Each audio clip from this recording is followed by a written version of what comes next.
আপনারা সকলেই জানেন আজকের এই ওয়াজ মাহফিল আর সমাজের গতানুগতিক ওয়াজ মাহফিল এই দুইটার মধ্যে কিন্তু কিছুটা তফাৎ রয়েছে। আমাদের বাংলাদেশের বেশিরভাগ ওয়াজ মাহফিলে যারা আসেন,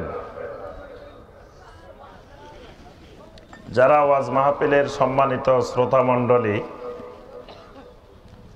তারা আসেন বক্তা কেমন গান গাইতে পারে, কেমন সুরে, কেমন তালে, কেমন লয়ে টান দিতে পারেন, কিছুক্ষণ চিত্ত বিনোদনমূলক কিছু হাসির কথা, কিছু কান্নার কথা, কিছু গল্প আমাদেরকে শোনাবেন। এই টার্গেট নিয়ে আমাদের দেশের অনেক মাহফিলের শ্রোতারা এসে থাকেন এবং সেই শ্রোতারা বলে থাকেন যে যত টাকা যাবে যাক, প্রয়োজনে হেলিকপ্টার দিয়ে বক্তা আনা হবে এবং সেখানে পোস্টারের মধ্যে লিখে দেওয়া হয় যে বক্তা হেলিকপ্টার যোগে অবতরণ করিবেন। এটা পোস্টারে লিখিয়ে দেওয়া হয় বাংলাদেশে, যাতে মানুষের মধ্যে আকর্ষণ বাড়ে, যাতে মানুষ বুঝে যে এটা এত দামি বক্তা, যে বক্তা গাড়িতে আসতে পারে না, হেলিকপ্টারে আসতে হয়। এরপরে বক্তা কেমন গান গাইতে পারে, নাচতে পারে, এরকম বক্তারও বাংলাদেশে কদর আছে। স্টেজের মধ্যে গান গায় আর সবাই নাচে, বক্তাও নাচে, শ্রোতাও নাচে, চারিদিকে শুধু নাচ আর নাচ। তো এরকম শ্রোতাও আছে বাংলাদেশে, যে শীতের দিন ওয়াজ মাহফিলে এসে যদি একসাথে ওয়াজও শোনা যায়, কিছুক্ষণ নাচাও যায়, তাহলে এক কামে দুই কাম। এরকম শ্রোতা মণ্ডলীও আমাদের দেশে আছে। আবার অনেক শ্রোতা মণ্ডলী আছেন, তারা বেশিক্ষণ অপেক্ষা করতে রাজি না, আসেন ঘোরাফেরা করে বক্তাদের চেহারা দেখে, তারপরে ভালো লাগলে শুনলাম, ভালো না লাগলে চলে গেলাম, এরকমও আছে। এই জন্য আলহামদুলিল্লাহ বাংলাদেশের বিভিন্ন জায়গায় যেতে যেতে আমাদের কিছু অভিজ্ঞতা হয়েছে। তবে এই জাতীয় মাহফিলগুলো আমাদের কাছে অত্যন্ত ভালো লাগে, যে এখানে যেই শ্রোতা মণ্ডলী আসেন, তারা কম আসেন আর বেশি আসেন এটা মুখ্য বিষয় না। যেই কয়জন আসেন তারা ইখলাসের সাথে আল্লাহর দ্বীনকে ভালোবেসে শুধুমাত্র কোরআনে কারীম এবং সহিহ হাদিসের কথা শোনার জন্য আসেন। অন্য কিছু শোনার জন্য এই শ্রোতা মণ্ডলী আসেন নাই। কারণ গান শোনার দরকার হলে শিল্পীর অভাব নাই, আমাদের থেকে শুনতে হবে কেন? গান শুনতে চাইলে কি গানের শিল্পীর বাংলাদেশে অভাব আছে? কত রকমের শিল্পী আছে, আপনি যেই শিল্পীর গান চান সেটা পাবেন। তাহলে বক্তা তো আর গান গাওয়ার দরকার নেই। আমাদেরকে দাওয়াত দেওয়া হয় যে কোরআন এবং সহিহ হাদিস থেকে আপনারা কিছু কথা বলবেন, যেই কথাগুলোর আলোকে সমাজ সংশোধন হয়, আমাদের দুনিয়ারও কল্যাণ হয়, আখেরাতেরও কল্যাণ হয়। এই জন্য এই শ্রোতাগুলো অনেক দামি শ্রোতা, আলহামদুলিল্লাহ।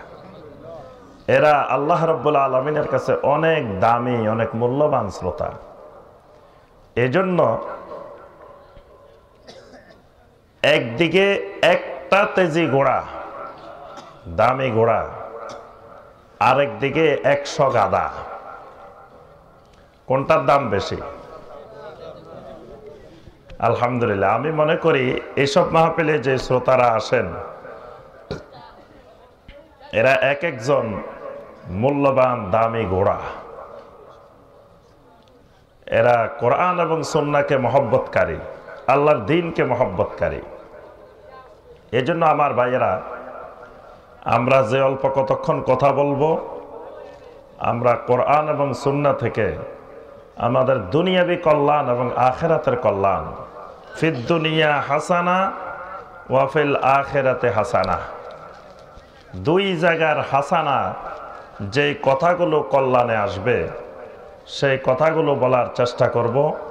আল্লাহ রাব্বুল আলামিন যেন আমাদেরকে আমার জবান থেকে সেই কথাগুলো বের করে দেন, যে কথাগুলো আমাদের দুনিয়া এবং আখিরাতের কল্যাণে আসে। সকলে বলি আমিন।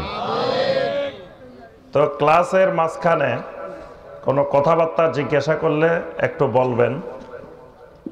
আলহামদুলিল্লাহ, এই মাহফিলে আবার অনেক সুন্দর ব্যবস্থাপনাও দেখলাম, যে সবাইকে চা খাওয়ানো হচ্ছে। এটা এক ব্যতিক্রমী।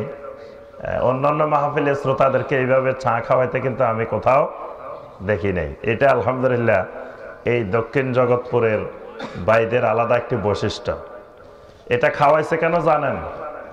যাতে আলোচনা শোনার সময় ঘুম না আসে, অলসতা না আসে, যাতে একেবারে সতেজ মন নিয়ে যাতে কোরআন সুন্নাহর আলোচনা শুনতে পারেন। তাহলে এটার হক আদায় করতে হবে, কি বলেন? এই জন্য ঘুমানো যাবে না, অমনোযোগী হওয়া যাবে না।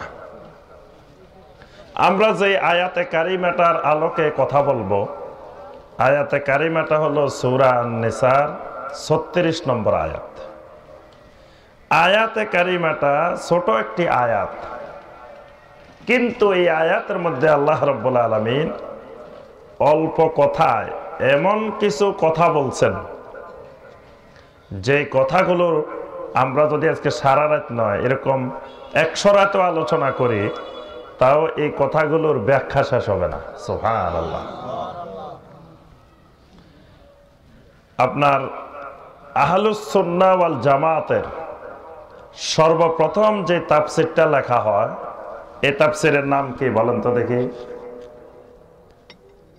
জগৎপুরের ভাইয়েরা দেখি কোরআন সুন্নাহর ইলম কতটুকু আছে আগে পরীক্ষা করেনি। সর্বপ্রথম আহলুস সুন্নাহ ওয়াল জামাতের আকীদার আলোকে যে তাফসীর লেখা হয়েছে, কোরআনে কারীমের তাফসীর, ওই তাফসীরের নাম কি? তাফসীরে তবারি।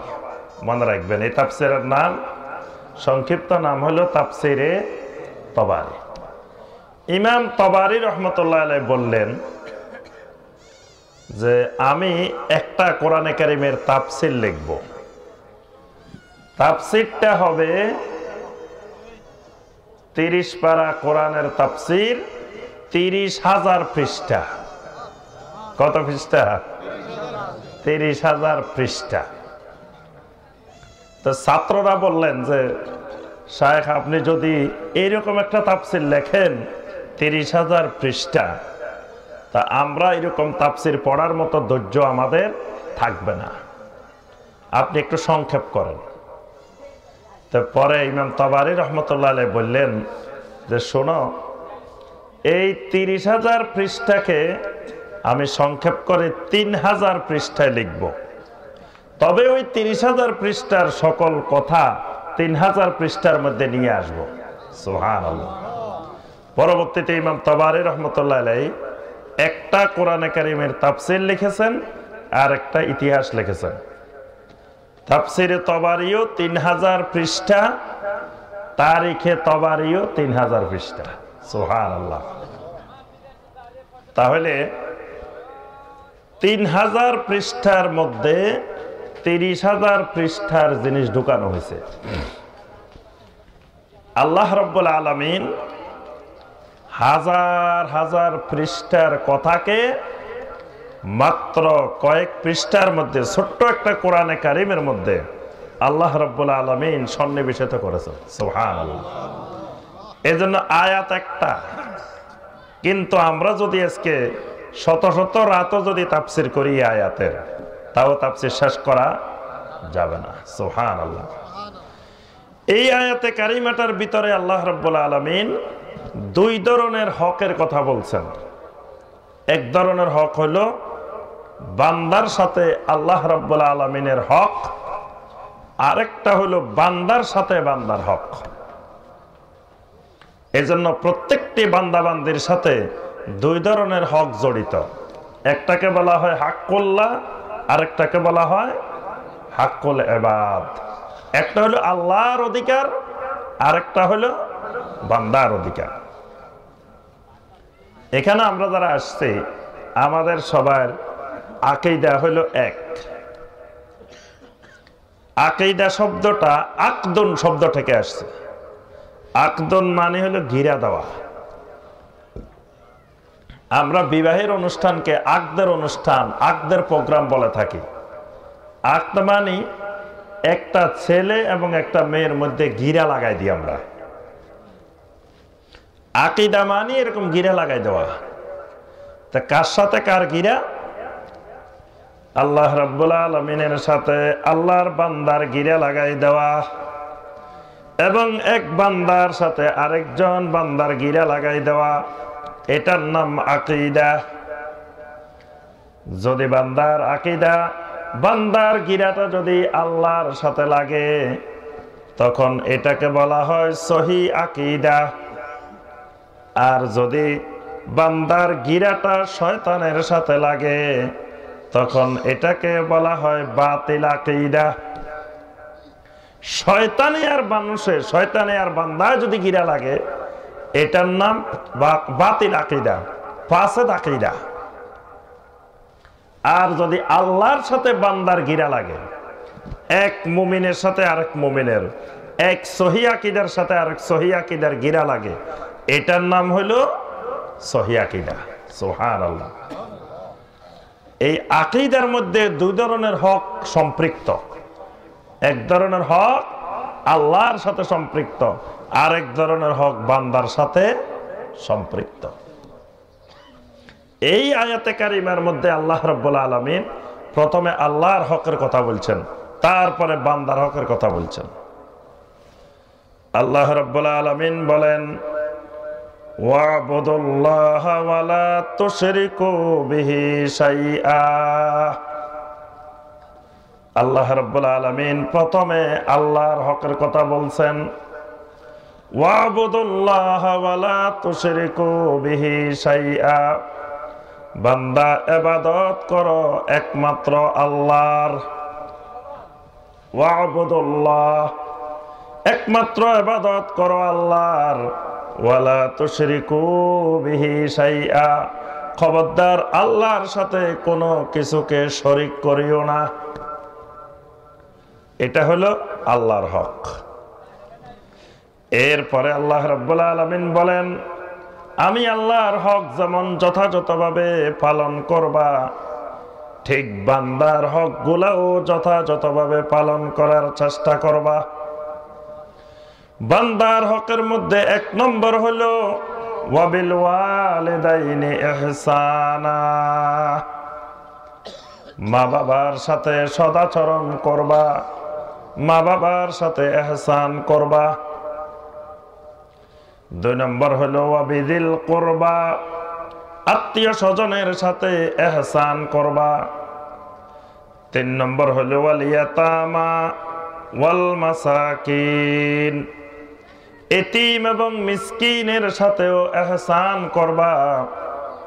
চার নম্বর হলো ওয়াল জারিল কুরবা ওয়াল জারিল জুনুবি ওয়াস সাহিবি বিল জামব, প্রতিবেশীর সাথেও তুমি ইহসান করবা।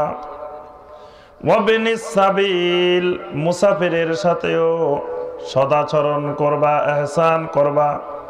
ওয়ামা মালাকাত আইমানুকুম, তোমার অধীনস্থ যারা আছেন তাদের সাথেও তুমি সদাচরণ করবা। ইন্নাল্লাহা লা ইউহিব্বু মান কানা মুখতালান ফাখুরা। আল্লাহ রাব্বুল আলামিন বলেন, এই সকল হকের ব্যাপারে যারা সঠিকভাবে সচেতন হয় না, যারা আমি আল্লাহর হক আদায় করে না, বান্দার হক আদায় করে না, এই মানুষগুলা হলো অহংকারী। এই অহংকারী, উদ্ধত আচরণকারী মানুষগুলাকে আল্লাহ রাব্বুল আলামিন মহব্বত করেন না। সুবহানাল্লাহ। তাহলে আল্লাহ পাক মহব্বত করেন কাদেরকে? যারা এই অধিকারগুলো, হকগুলো আদায় করেন তাদেরকে আল্লাহ রাব্বুল আলামিন মহব্বত করেন। যারা আদায় করে না তাদেরকে আল্লাহ রাব্বুল আলামিন মহব্বত করেন না।